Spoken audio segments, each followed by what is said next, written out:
Well, hello, hello, hello. Welcome, everybody. This is the very first episode of my best sales mistake. This is the show where we speak to high performing sales professionals. Um, but the twist on it is, those high performing sales professionals didn't necessarily get there just one day to the next, and they certainly didn't get there by doing everything perfectly. I think one of the things I most love about being part of the LinkedIn community is there is fantastic advice out there. That said, what I'm also very interested in, and me being myself relatively new to sales, is what were the mistakes? What were the challenges? What were the things we had to overcome? And what were those moments where we maybe learned the most because we had that moment where we, didn't have things go our way. Maybe there were things we could have done differently. And I find that those are some of the moments that most stick with me. So that's the idea behind the show. We're going to dig into a couple different topics along the way, but I am very, very, very excited to have Robin Treasure as our very first guest. Robin is somebody who I was introduced to by a friend and a colleague, a former colleague, and I've had the pleasure to get to know her over the time. And she is a author and also a certified trainer in the gap selling method. I think she brings an amazing perspective to sales and has just a very unique background. So I'm very excited to speak with her. Robin, let me hand the microphone your way, and I'd love for you to introduce yourself. Thanks so much, Jeff. I'm so excited to be here. And I just have to say how much I love the entire topic and premise of this show. I think my best mistake is a fabulous topic to focus on. So yeah, super happy to be here. Awesome. So let's kind of get into something that I love to talk about. I think folks may know a little bit about my background is that I came from the consulting world. And so I actually didn't pick up a bag until about 3.5 years ago. And what came with that was a lot of misconceptions. I think that, I really believed that sales had to do with your network or your relationships or taking people to play golf. And so I'm curious, you've had quite an extensive sales career. What were some of maybe the misconceptions that you had early on in your career that you've come to find maybe weren't exactly what you thought they were? Yeah, so the career path that I've taken has definitely had some interesting twists and turns. And yes, I've been in sales for the last 10 years in a number of different capacities. But long before that, one of my earliest misconceptions of sales was in my I had a job early on. I was actually still in college. I went abroad to Italy for one semester, and I needed spending money. I was short on cash. So I decided to get a job under the table because I spoke Italian fluently enough, or I was like, hey, I'm going to do it. And I found this role selling perfumes door to door. And I had zero experience in sales. And I really didn't even know what I was jumping into. And the only sales training that we got was literally being trained as we were driving in a van to this hill town village where we were going to just get out of the van and be armed with this packet of sample perfumes and just go selling door to door. And, long story short, it was terrifying to me. I lasted a day and a half in the job because I just felt like I don't know what I'm doing. And every time I knocked on someone's door, I felt like I was being pushy and intrusive. So my early misconception of sales was that sales is all about pushing something on someone that they don't want and don't need. That was my earliest misconception, which is why I did not go into sales as my first career. I became an Italian translator because that's where I was happier. But then long story short, coming into a sales career in the health field, more than a decade later, I completely understood sales in a completely different way, which is that it's really about serving and helping to solve problems. But even then, there were some missteps along the way, which we can talk about a little bit later. So Yeah, I love that. I love that story. you know, it just, I can feel your terror. It's like if you haven't gotten any training, you haven't been prepared in any way, shape, or form, and you're going door to door. I mean, that is, yeah, that is something else. I think I've heard of quite a few folks who started their sales career doing door-to-door sales.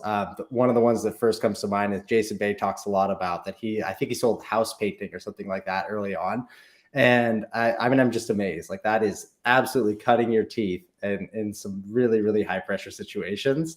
But I guess it also forms people, right? It gives them a chance.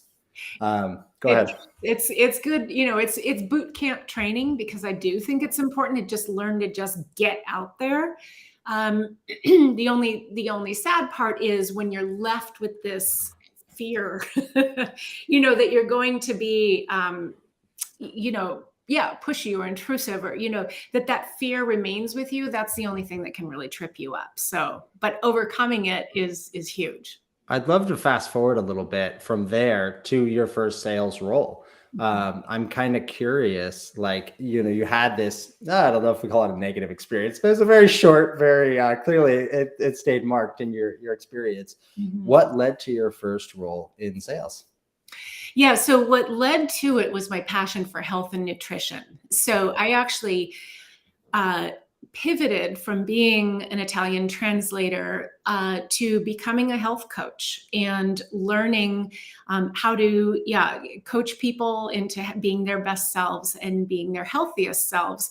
And so that was my first experience in really selling, was enrolling clients into my private coaching programs. But then that passion for health and nutrition actually led me to a B2B sales role a few years later, after having that coaching practice for a bit. And in that B2B sales role, I was representing a highly regarded line of nutritional supplements that I was selling to healthcare practitioners. So they were using these products to add an additional revenue stream to their practices, but then also to get better clinical outcomes for their patients. And so that was my first true B2B sales role. And that was something I could have never anticipated so many years prior. But again, it was really understanding that it was about solving a problem and serving and creating better outcomes for the practitioners and their practices, and by extension for their patients. It was, it ended up being an incredible fit for me. Oh, that's awesome. That's an amazing story. I guess, if you kind of dig into that moment when you really, the light bulb went off and you're like, hey, maybe this isn't so scary. And I love the theme you keep kind of touching on here around you're here to serve, you're here to help. So it sounds like, if I'm hearing you correctly, a big piece of this was that you were already helping in your coaching role. And what you realized is there's a chance to supplement that by engaging with folks and maybe helping teach them a little bit about something that would make their practice better. I'm curious if I'm understanding you correctly, and if that was kind of what helped maybe make the transition seem less scary than like going to knock on doors and try to maybe push something on people, from what you mentioned earlier. That's exactly right. And you really hit on it. It made me realize that because of my health, my passion for health and nutrition, I could impact so many more people by, rather than working one-on-one with individuals, if I was working with multiple practitioners, and each of those practitioners was working with dozens, if not hundreds of patients, that has that multiplying effect where I can have the most impact possible at that time. And now, even more so, as I train other salespeople, it's again having that multiplying exponential effect and the positive impact that we can have. And sales is really it's all about it's a catalyst for change. That's the way I view sales. It's a catalyst for change. And that's how we serve, is helping people to make that decision about whether or not they should change and adopt something new. So facilitating that, serving as a catalyst in that moment, is enormously impactful. And that's why I love it so much. Oh, that's awesome. I wholeheartedly agree that, being able to feel like you're helping somebody, serving along the way, and facilitating the change that they're ultimately looking to achieve is fantastic. But we do know that things aren't just easy, and you don't just figure it out on the very first time. Um, I guess let's talk a little bit about some of those mistakes and things that may have come along the way uh, during your early on sales career. Mhm. So, talk to me a little bit about, like, maybe a story or something that you sort of had one of those moments where you're like, "Oops." Mhm. Yeah, exactly. And we've definitely had those oops moments, right? So one of them that that I realized was a big mistake that I was making early in my sales career, and that I do see many people continue to make, understandably so. And it's this: being too in love with your product. Mm, It's great to love your product. In fact, I couldn't sell something that I don't believe in and love. But at the same time, what is super important is to anchor yourself not to the product, but to the problem that results for your customer as a result of not having your product. And it's such a huge difference. Now, I do want to give an example, and it's actually from when I was still health coaching.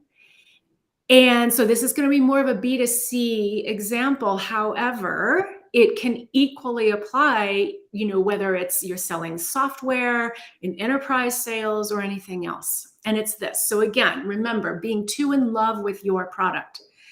When I was selling health coaching, one of the big problems that a lot of my clients were experiencing was difficulty losing weight.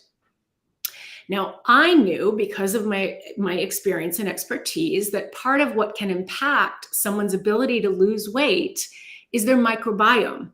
That's the gut flora, right? We're becoming more and more familiar with probiotics and everything else, but 10, 12 years ago, people weren't as aware.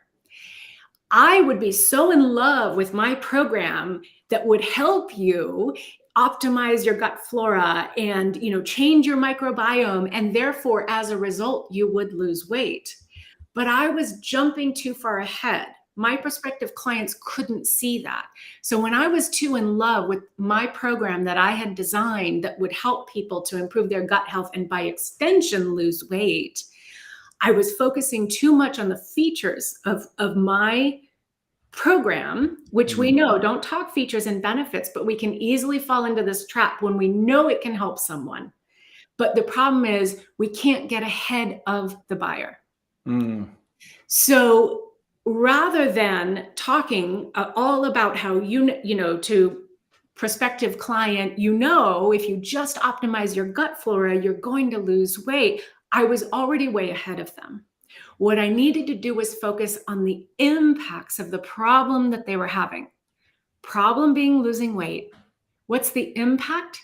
Do you have clothes in the back of your closet that you haven't worn for 10 years? Do you have to go and buy a new dress for this wedding that you're attending and you're freaking out about it? That impact is where that intrinsic motivation to make a change lies.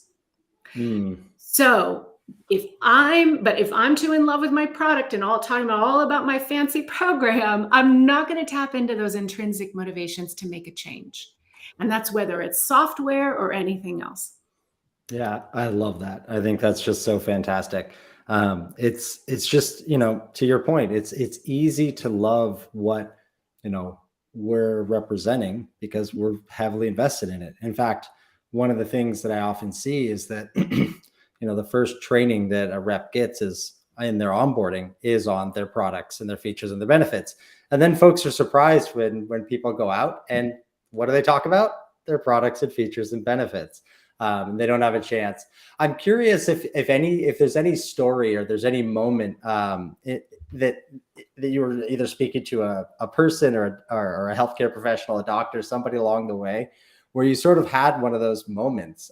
In my case, I know that I had a sales call maybe 3, 4 months in. And it was really funny because I practiced, I set up my notes on one side. I had my research and content on the other side. And I got into it and I gave them just this great 10-minute speech about this, that, and all the problems I was seeing in the sales environment. And I could see their heads nodding and they were just like, yep, oh, 100%. Yep. Those must have been the most polite people ever, because they definitely never spoke to me again. And it was just one of those moments when I think back and it's just like, oh man, Jeff, like, and what was the worst part about it is I was very proud of myself in the moment. Totally. Yes, we can be so proud of ourselves for doing a great presentation and for remembering all the different features that we need to speak to, right? But it has to attach to what is truly important to that buyer. Otherwise, they're not going to remember it the moment they walk out the door. And something that I would add too, and I really love so much of the challenger approach of bringing new perspective and insight, is that true to that idea of you do want to bring insight, you do want to help your buyer to learn, but again, you can't get ahead of your buyer. So returning to the example of the patient who can't lose weight, and I want to talk to them about helping optimize their microbiome, it actually is good for me to talk about, are you aware that your gut flora is actually going to impact your ability to lose weight? But I can't get ahead. I can't lead with that. Otherwise, it becomes too features driven. So instead, really tapping into that intrinsic motivation of the impacts of what's happening in their world, and then bringing in and introducing this idea of, have you considered that based on your health history and your use of antibiotics, your microbiome may be impacted and altered, and there's something that we can do to help fix that, right? Mm. So there's a subtle difference there. But you had asked too, what else do I remember from that experience? And so part of it is,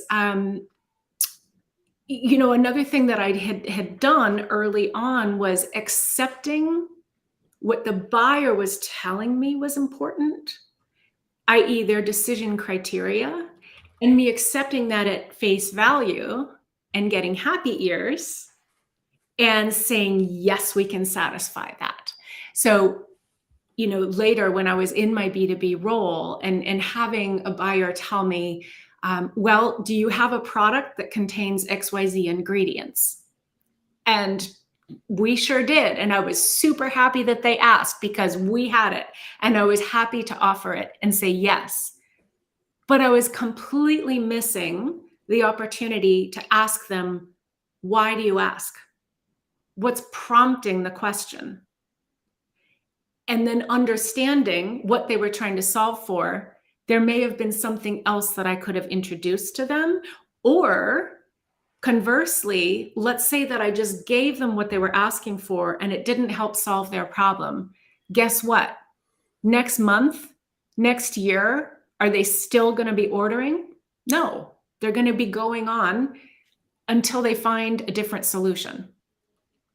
So they think they're getting what they need, but in fact, you're both missing the mark, so to speak. And Yes. And as a result, you end up losing that account or at least the credibility, because their problem isn't ultimately solved. That's exactly right. If you haven't addressed their problem, then you lose credibility. And I'm curious, kind of, you may have had one of those moments where you acquiesced. You said, yep, turned around, gave them like, you asked me for 1, 2, 3, 4, and this matches 1, 2, 3, 4. Later on, after you've kind of learned from that experience, how did you address that situation? Or how did you kind of maybe introduce new buying criteria or push back a little bit when you thought, you turned into maybe more of a consultative role and had a little bit different perspective? Yeah. So the way that I was able to change that is to encourage myself to slow down, take a pause, and get curious. And so when someone says, here's the thing that I want, here's the solution that I'm looking for, I need to maintain that ability to be curious and exercise critical thinking. And so rather than having that reactive response of, yes, I can give you XYZ, slowing down and asking, I'm curious, what's prompting this question?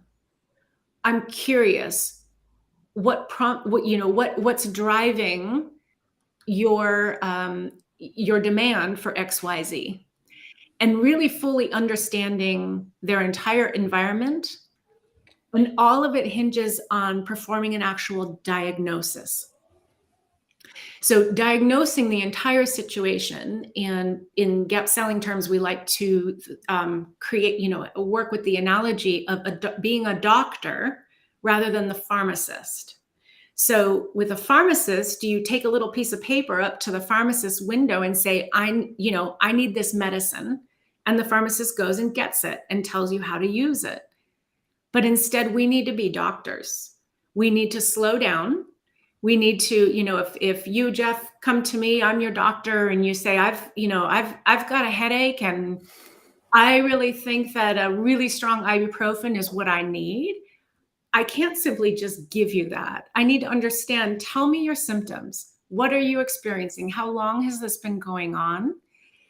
And what were you doing at the time? What trends have happened?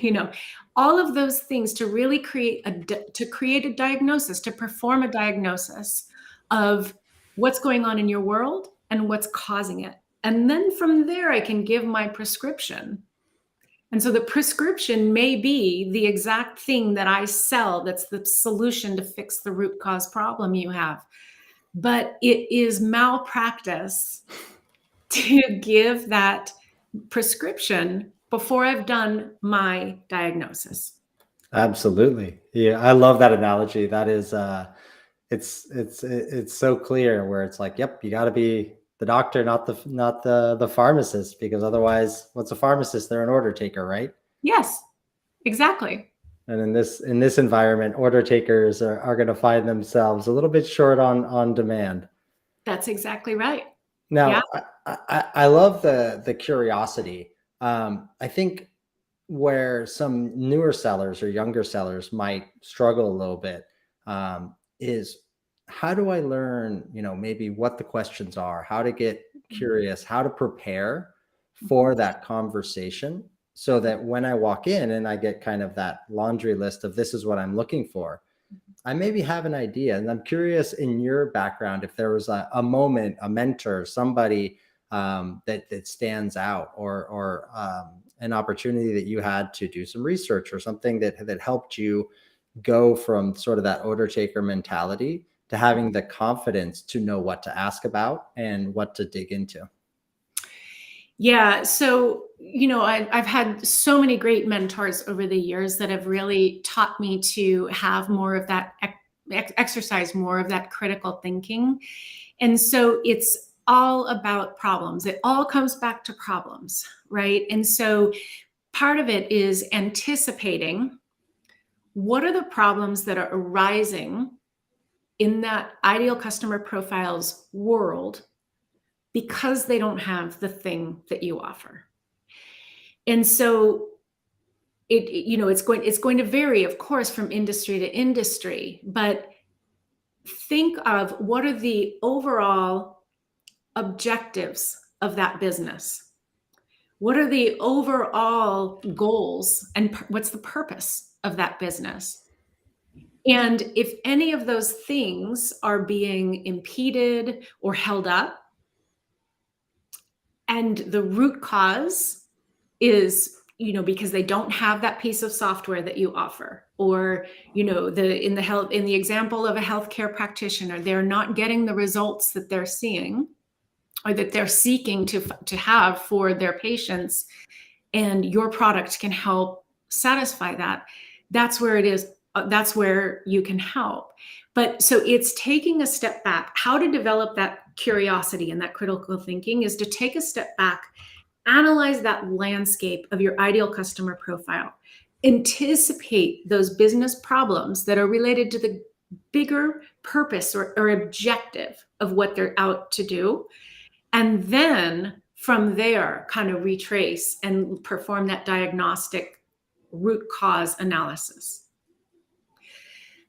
So that's what I learned to do over the years, is looking at, in the case of healthcare practitioners, looking at the biggest business problems that they have, such as losing supplement sales because they were competing with Amazon, Mm. with online businesses. And so, helping to find a solution to that. And so the solution, of course, is going to vary from industry to industry. But what is it that matters the most to that ideal customer? Now, I have to say that I was doing a lot of this intuitively, and yes, by the help of, thanks to the help of mentors. But it was really only when I encountered gap selling that for me, the lights really came on. Mm. Because it uses the language of business problem versus technical problem. And that's what really can help make that distinction of what we care about as sellers is really just the technical problem. It's not having the tool or the thing that we provide, right? What your buyer cares about is their business problems, what's related to their overall objective. So getting clear on that distinction is what really helps all the lights come on. Love that. That's fantastic. All right. Well, this has been awesome. There are two things that I kind of want to dig into before we get on out of here. This is meant to be a lighthearted show and a little bit fun. So I'm curious if there's any deal or account that's either a little on the funny side or the memorable side, or something that you kind of think back on and it makes you kind of crack up a little bit. Yes, I've got a funny one and I've got a very memorable one. Ooh, lay it on me. Lay them on me. So the funny one was, I was representing a line of 350 nutritional supplements, and some of those products were shakes. And sometimes healthcare practitioners wanted to taste these shakes. So I would walk into the office armed with my little shaker bottle and my shake, and I was going to mix it up right there for them so that they could give it a try. Because of course it made sense. They wanted to try it. Well, one time I walked into a doctor's office and she was really looking forward to trying this product. It was going to be a great shake for weight loss patients and everything else. I mix it up. I put it in the shaker bottle, pour everything in, pour the shake in, go to shake it. And guess what? I hadn't closed the lid completely. Oh. So it sprays everywhere. And it was a total disaster. I can only laugh about it now. At the moment, I wanted to cry, but lucky for me, she was the nicest person about it, and she just laughed, and it was totally fine, but I still cringe when I think of that moment. Of course, but those are the ones you remember, and I love that. And Exactly. I bet she remembers you too. Totally. But then, another super memorable one was, taking I had my national sales director in town when I was in my B2B role. And we were taking out a prospective client who had not yet become a client. And this was a very promising healthcare practitioner with big stuff, a big, bright future.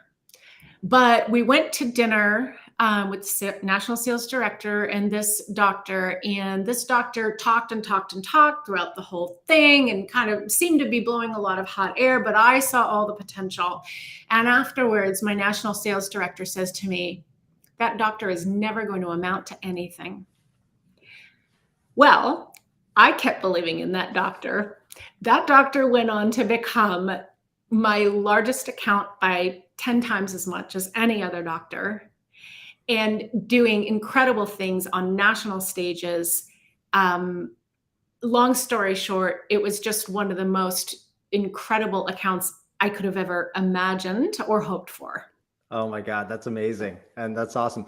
What do you think it was that you maybe saw in them that maybe other folks didn't? So honestly, that was my intuition. And I really believe that as much as we can, as important as it is to have an incredible framework in place for sales, which we cannot do without, Mm-hmm. and as important as it is to have our qualification criteria, at the end of the day, sometimes it's just intuition that guides you. Mm. So I'm a huge believer in tapping into your intuition. Trust your instincts. Yes, absolutely. I love it. All right. So we're going to get you out of here on this. Yeah.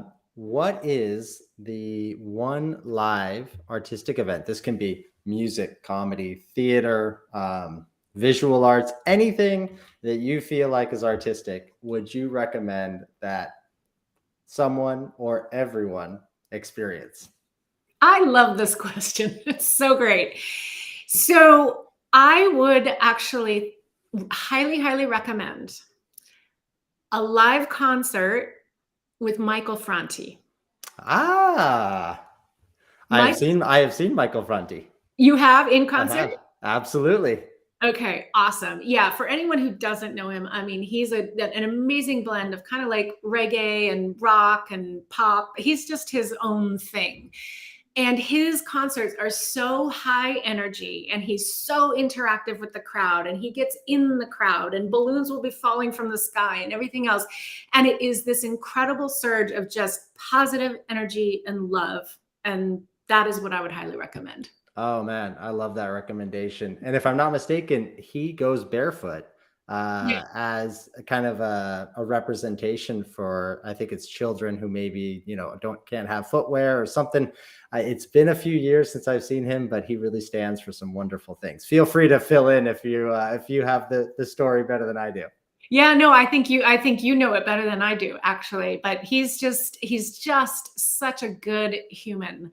And in fact, like one of his albums is named Stay Human. And I Yep. think that in this day and age of AI and everything else, stay human is like one of the most important things we can do.